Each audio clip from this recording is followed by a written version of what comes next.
Rose, une petite fille de 5 ans, disparaît de chez elle le mardi 25 avril. En fait, elle est en train de jouer sur des marches devant son immeuble et sa maman rentre quelques minutes chez elle pour changer la couche de son autre enfant. Et quand elle ressort, Rose a disparu. Très vite, la mère donne l'alerte. Ce sont les gendarmes qui engagent des recherches. Ils cherchent dans un périmètre tout autour de l'immeuble et ils croisent à un moment un jeune adolescent qui a un comportement un peu incohérent et qui leur dit qu'il a vu la petite fille et il indique une direction qui est la mauvaise direction. Mais 1 heure plus tard, ce jeune garçon appelle les gendarmes en expliquant qu'il a trouvé le corps d'un enfant dans un sac devant chez lui. Aussitôt, les gendarmes se rendent sur les lieux. C'est à 300 mètres du lieu de la disparition de Rose et au domicile de ce jeune homme, ils vont effectivement retrouver le corps de la petite fille dans un sac plastique. Ce jeune adolescent, il est placé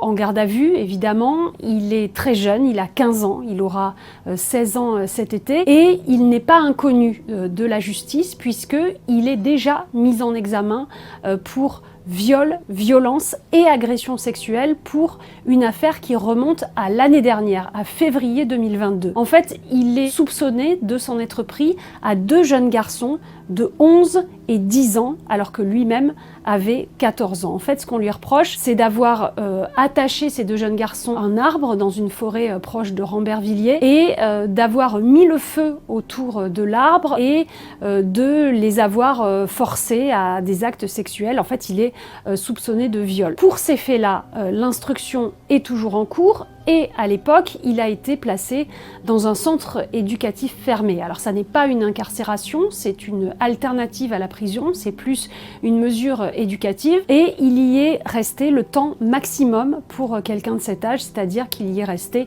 1 an et il était ressorti en février 2023. Alors au cours de sa garde à vue, ce jeune homme va garder le silence comme il en a le droit, ce qui fait qu'on ne sait pas exactement ce qu'a subi cette petite fille, c'est-à-dire qu'il y a eu une autopsie et on ne sait pas encore de quoi elle est morte. Il va y avoir des analyses complémentaires, des analyses médico-légales qui vont devoir être plus poussées, donc ça va prendre un petit peu de temps. Tout ce que l'on sait, c'est qu'elle n'a pas été violée, mais lui, sa version des faits, on ne l'a pas, puisqu'il n'a rien dit aux enquêteurs. L'instruction donc va se dérouler, il a été placé en détention cette fois dans un quartier pour mineurs. Se posera notamment donc la question donc éclaircir les faits et aussi la question de son état psychique, de son état psychologique. Parce que dans l'instruction pour les faits de 2022, il y avait eu une expertise psychiatrique qui avait conclu à une déficience mentale légère, à un fonctionnement autocentré et à une immaturité